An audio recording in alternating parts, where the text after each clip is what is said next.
Mtazamaji, hii ni baada ya mivutano ya mchezo huu uliotarajiwa kuchezwa siku ya leo kati ya Simba na Yanga, na bodi ya ligi kuu Tanzania TPLB imekuja na haya yafuatayo, ambapo imeandika taarifa kwa vyombo vya habari na umma kwa ujumla. Nitanukuu kile kilichoweza kuandikwa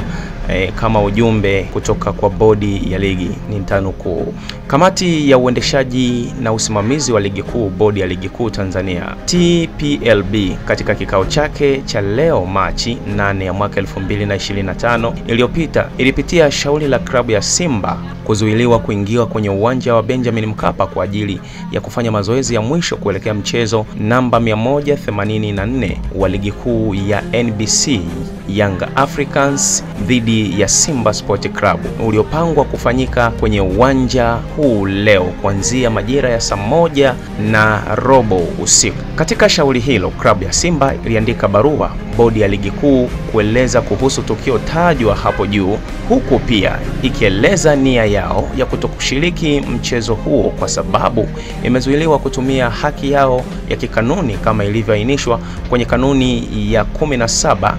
kipengele cha 45 ya ligi kuu kuhusu taratibu za mchezo. Baada ya kupokea barua hiyo, bodi ya ligi kuu iliwaagiza maofisa wake wa mchezo ambao walishuhudia tukio hilo kutuma taarifa ya tukio haraka ili hatua zinazostahili ziweze kuchukuliwa, ikiwemo kuitishwa kwa kikao cha dharura cha kamati ya uendeshaji na usimamizi wa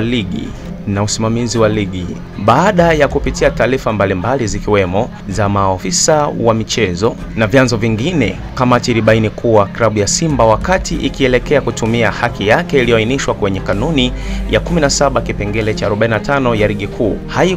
haikuwasiliana na ofisa yoyote wa mchezo, timu mwenyeji wala mamlaka ya uwanja kuhusu nia yao ya kufanya mazoezi katika uwanja huo ili maandalizi ya kikanuni yafanyike. Katika taarifa hizo, kamati ilibaini pia kuwa walinzi ambao baadhi walifahamika kwa sura kuwa ni wa klabu ya Yanga walishiriki tukio la kuzuia basi la klabu ya Simba kuingia uwanjani kinyume na matakwa ya kanuni ya 17 kipengele cha 45 ya ligi kuu kuhusu taratibu za mchezo. Kwa sababu pia bodi ilipokea taarifa